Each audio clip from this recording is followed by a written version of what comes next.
prisão e liberdade provisória.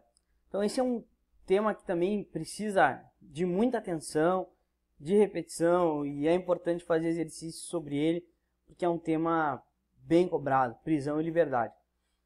As medidas cautelares, elas vão ser aplicadas observando sempre necessidade e adequação. Então, necessidade para aplicação da lei penal, a medida tem que ser necessária para a aplicação da lei penal, para investigação ou para instrução criminal. E nos casos expressamente previstos na lei, para que se evite a prática de nova infração penal. Bom, e ela tem que ser adequada, né? Precisa que existir adequação da medida de prisão à gravidade do crime, às circunstâncias do fato, ou às condições pessoais desse indiciado ou desse acusado. Essas medidas cautelares, elas vão ser decretadas pelo juiz de ofício, ou a requerimento das partes, ou, se eu tiver no curso da investigação criminal, por representação da autoridade policial, ou por requerimento do MP. E aí as questões vêm e batem e trocam a representação da autoridade pelo requerimento do MP, e tem que ficar atento para quando o erro, sobretudo, da questão não está localizado só nisso. Tá?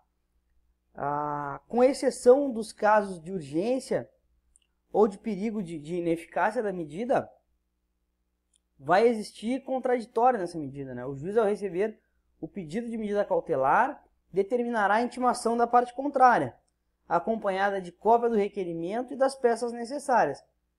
E aí permanecem os autos em juízo, para que todos tenham acesso. Então, de uma maneira geral, a regra é que haverá contraditório no pedido de prisão ou no pedido de imposição de qualquer medida cautelar. Só não vai ter esse contraditório quando isso for motivo para que a medida se torne ineficaz ou se o caso for urgente, né? Se houver descumprimento das obrigações impostas, se houver descumprimento de qualquer das medidas cautelares, o juiz pode, de ofício ou provocado, submeter esse acusado a outra medida. Então ele pode substituir a medida, ou ele pode impor uma medida em cumulação. E, em último caso, ele pode atacar aí a liberdade do acusado, decretando a prisão preventiva. Inicialmente, nós tínhamos somente as cautelares, né? As medidas cautelares, a prisão temporária, a prisão preventiva e a própria prisão em flagrante, que seria até uma pré-cautelar. Bom, depois de 2011, nós temos a liberdade provisória também com feições de medida cautelar, porque eu posso pegar alguém que está em liberdade e atribuir a ele medidas cautelares com manutenção dessa liberdade provisória. Nesse caso, sendo crime afiançável, eu poderia ter até a fiança como uma medida de liberdade provisória. Isso é importante que fique claro, porque a liberdade provisória ela não é só uma contra-cautela, né? De um lado eu tenho a medida cautelar, prisão temporária, prisão cautelar. De outro lado eu tenho liberdade provisória, contra-cautela. Não é mais assim, né? Agora o jogo é mais complexo. Eu tenho a liberdade provisória como medida de liberdade, mas como medida que sujeita à liberdade, né? Como medida de feição cautelar. E isso tem que ficar bem claro, para que o camarada não se atrapalhe, para que o concurseiro não se atrapalhe na hora que está analisando a questão e de repente passe por cima desse detalhe e enxergue a liberdade provisória como exclusivamente uma benesse, enquanto que não é assim. A liberdade provisória ela tem um caráter cautelar também. Prisão em flagrante. Bom, a prisão em flagrante é um tema extremamente recorrente, não há prova que não trate da prisão em flagrante, pelo menos de forma indireta. Então vamos lá. 301. Qualquer do povo poderá, e as autoridades e seus agentes deverão prender quem quer que seja encontrado em flagrante delito. Essa é a regra geral. E é interessante falar do artigo 301 e também dar uma olhadinha no Código Penal, porque o estudo tem que ser sistêmico, eu tenho que olhar um pouco para o CPP e relacionar ele com a Constituição, e tenho que olhar para o CPP e relacionar ele com o CP, né? Qualquer do povo poderá. Então, prender alguém em flagrante é exercício regular de um direito. Qualquer do povo pode, é direito. Qualquer do povo poderá prender quem quer que seja encontrado em flagrante delito. 302. Considera-se em flagrante delito. E agora as situações. Quem está cometendo o crime, quem acaba de cometê-lo. Esse é um bloco, né? Quem está cometendo, quem acaba de cometê-lo. Posteriormente, quem é perseguido logo após pela autoridade, pelo ofendido ou por qualquer pessoa, em situação que se faça presumir ser autor da infração. E por fim, quem é encontrado logo depois com instrumentos, armas, objetos ou papéis que façam presumir ser ele o autor da infração. Esses são os 4 incisos que consideram alguém em flagrante delito, e eles devem ser interpretados como 3 partes, na verdade, né? Está cometendo e acaba de cometê-lo é o flagrante perfeito, né? O flagrante acabou de cometê-lo e está cometendo o crime.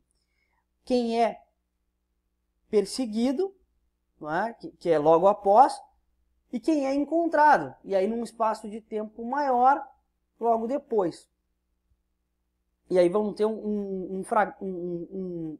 um flagrante presumido. 303. Nas infrações permanentes, entende-se o agente em flagrante delito enquanto não cessar a permanência. Bom, os crimes permanentes são também um tema recorrente para as provas e devem ser sempre observados da seguinte forma: enquanto não cessa a permanência, eu tenho a opção, né, eu tenho o direito, se eu sou qualquer do povo, ou eu tenho o dever, se eu sou a autoridade policial ou os seus agentes, de prender quem está na permanência do delito. O delito mais comum para a gente pensar em permanência é a extorsão mediante sequestro, né? Então eu tenho aquele sequestrador sempre em flagrante. A qualquer momento que eu conseguir encontrar o cativeiro, eu não vou precisar, por exemplo, de um mandado de busca para entrar no local, porque é flagrante.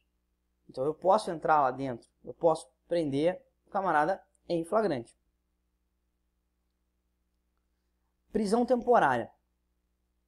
A prisão temporária, ela tem que ser sempre entendida como uma prisão para a investigação policial, uma prisão do delegado de polícia, entre aspas.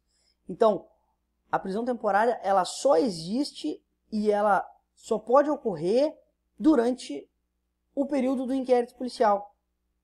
Não vai jamais acontecer uma prisão temporária posterior ao inquérito policial.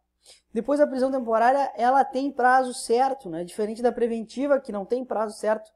Tem situações determinadas e ela vai durar enquanto as situações perdurarem. A prisão temporária não.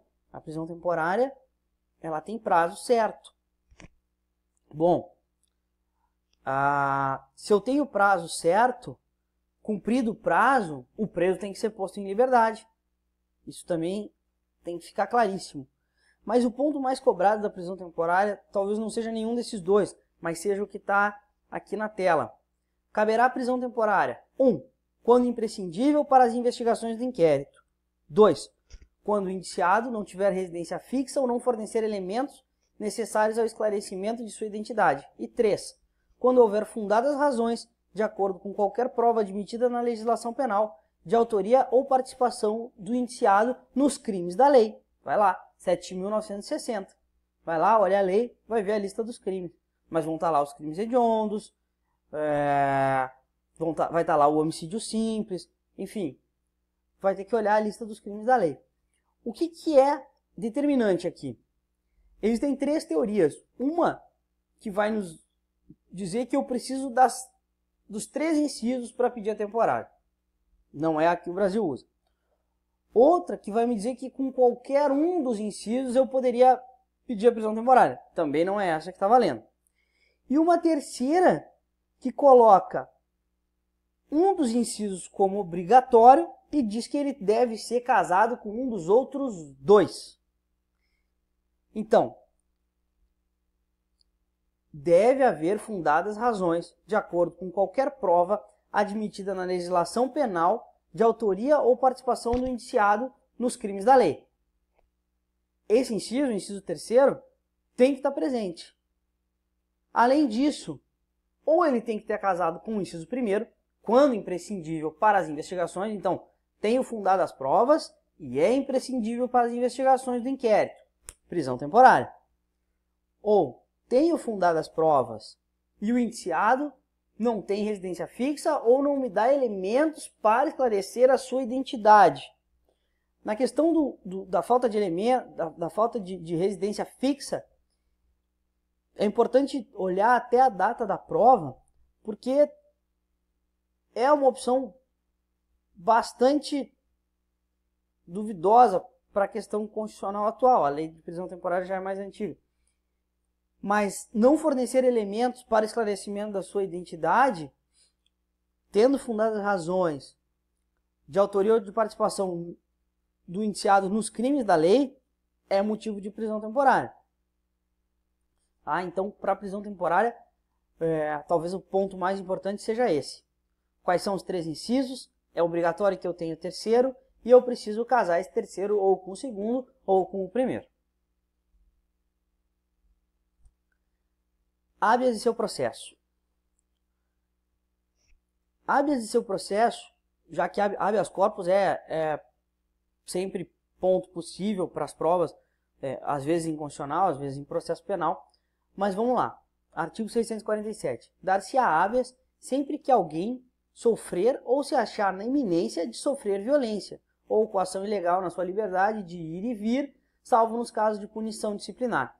Então, eu tenho habeas corpus para quem está sofrendo coação ilegal na liberdade e para quem está na iminência de sofrer coação ilegal na sua liberdade. Essa dupla tem que estar bem clara na cabeça do concurseiro, na cabeça de quem está indo fazer a prova. Essa dupla tem que estar bem clara na cabeça do concurseiro, na cabeça de quem está indo fazer a prova. Além disso, não pode haver dúvida de que o habeas corpus se refere a pessoas, não é? Então, só pessoas. Claro, tem habeas para trancamento da ação penal, mas igual, não é? A coação vai se dar contra alguém, não é? Bom, o 648 nos traz o rol das coações, né?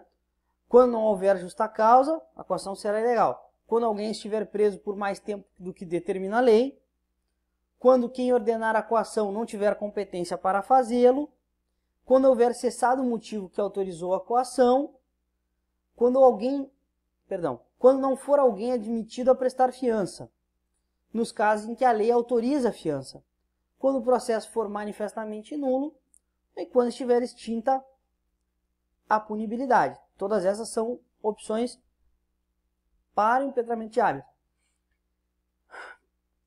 Por fim, nós temos a questão da punição disciplinar, né? Sobretudo nos militares. Então, as punições disciplinares não podem ser objeto de habeas corpus. Não há habeas corpus contra punição disciplinar. O camarada está preso disciplinarmente num batalhão da polícia militar. Não tem como entrar com habeas, né?